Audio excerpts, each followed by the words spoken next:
Hah? Shalom saudara terkasih. Apa kabar? Selamat pagi. Apakah saudara sudah jadi berkat hari ini? Kita kembali lagi dalam siaran langsung untuk menikmati firman Tuhan supaya kita kuat melewati hari-hari ini di mana kita dalam situasi di rumah, dianjurkan untuk di rumah supaya kita menikmati firman Tuhan, supaya kita kuat di dalam Tuhan. Mari sama-sama kita belajar di dalam firman Tuhan di dalam Ibrani 13 ayat 5. Dikatakan, cukupkanlah dirimu dengan apa yang ada padamu.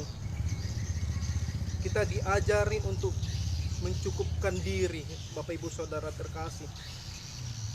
Nah, tema pada pagi hari ini seni mencukupkan diri. Bagaimana kita mencukupkan diri di tengah-tengah corona yang sedang melanda ini? Bagaimana kita bisa hidup di dalam biaya yang memang kurang dia, tapi kita belajar supaya kita bisa mencukupkan diri di dalam Tuhan. Dikatakan di situ di dalam Ibrani 13 ayat 5 demikian, janganlah kamu menjadi hamba uang dan cukupkanlah dirimu dengan apa yang ada padamu, karena Allah telah berfirman, aku sekali-kali tidak akan membiarkan engkau dan aku sekali-kali tidak akan meninggalkan engkau. Kita diajar Tuhan untuk mencukupkan diri. Percayalah bahwa Tuhan akan menolong kita. Dia tidak akan sekali-kali meninggalkan kita di dalam kekurangan yang ada. Ya, mungkin kita lagi di rumah karena memang bukan karena kita malas, tapi karena anjuran pemerintah supaya kita melakukan social distancing, menjaga memutus mata rantai virus ini. Kita bersabar dengan berdoa kepada Tuhan supaya cepat berlalu semua ini. Kita doakan pemerintah. Nah, bagaimana kita supaya bisa mencukupkan diri di dalam kekurangan kita? Satu caranya adalah berdoalah kepada Tuhan ketika semua pintu sudah tertutup. Ketika pintu semua tertutup, kita hanya bisa mengandalkan lutut, menangislah di hadapan Tuhan. Saya percaya Tuhan akan menolong kita semua untuk melalui semua ini. Kita akan dibawa Tuhan kepada terobosan. Kalau kita melihat bagaimana seorang janda di Sarfat mencukupkan diri di tengah-tengah kekurangannya, dia mencukupkan diri untuk hidup dari hari ke hari. Bagaimanalah kehidupan seorang janda, tetapi dia dipakai Tuhan untuk menolong, untuk memberikan makan kepada Nabi Eli. Nah, di dalam kekurangan kita juga bisa jadi berkat. Di dalam kekurangan, di dalam keterbatasan, kita juga bisa jadi berkat, Bapak Ibu Saudara terkasih, dimanapun berada.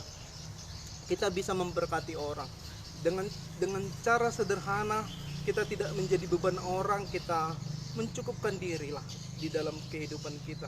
Kita belajar untuk memotivasi diri sendiri, membangun diri sendiri, semangat, tetap antusias, andalkan Tuhan, dan jangan gelisah, jangan stres. Katanya orang yang stres itu yang membuat imun tubuh kita turun dan kita akan sakit.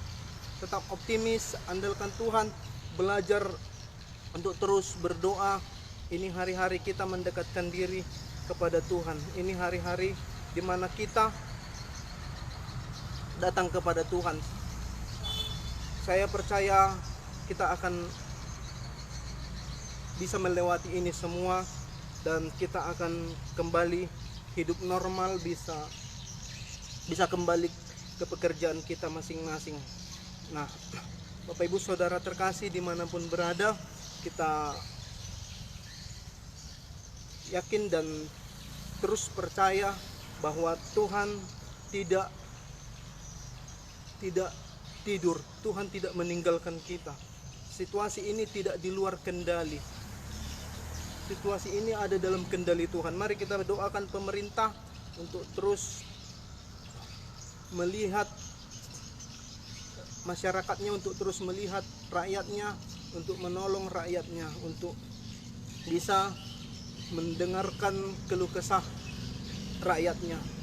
Biarlah Tuhan yang menolong pemerintah, Tuhan membela kita semua. Mari sekali lagi saya katakan, belajar kita mencukupkan diri. Kita hanya perlu mengandalkan Tuhan. Jangan kita mengharapkan manusia. Jangan kita mengharapkan keluarga kita. Mungkin keluarga kita kaya, tapi belum tentu dia yang menolong kita. Kenapa Tuhan menyuruh Nabi Eli ke janda di Sarfat? Kenapa tidak ke rumah orang kaya? Karena Tuhan tahu hati setiap orang. Tuhan tahu hati setiap manusia. Tuhan tahu mempersiapkan siapa yang bisa menolongmu, siapa yang bisa menolong kita. Kadang-kadang kita merasa bahwa orang si A si B lah yang bisa menolong kita, tetapi kita salah sangka. Hanya Tuhan yang dapat menolong kita. Pandangan manusia bisa memandang lengkuas seperti ayam, padahal bukan ayam. Sekali lagi, hanya Tuhan yang dapat menolong kita. Mari terus andalkan Tuhan, maju di dalam Tuhan. Biarlah rohmu menyala-nyala dan layanilah Tuhan. Inilah saatnya kita melatih iman kita, melatih mata rohani kita untuk terus mengharapkan Tuhan. Dan percayalah, Tuhan pasti tolong kita, Tuhan pasti bela kita. Terima kasih buat pagi ini. Semoga kita semangat, kita tetap optimis. Tuhan memberkati. Shalom.